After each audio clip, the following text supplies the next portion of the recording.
అదే వీర శివాజీ శ్వాస. అతడు అసామాన్యుడు, హిందూ ధర్మ పరిరక్షకుడు, యుగాలను శాసించే శత పురుషుడు.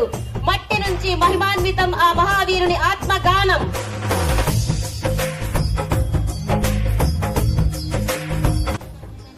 వి శ్రీకాంత్ గారు, సీనియర్ జర్నలిస్ట్, AP6 న్యూస్. వీరిని కూడా గౌరవంగా సన్మానించవలసిందిగా కోరుతున్నాము.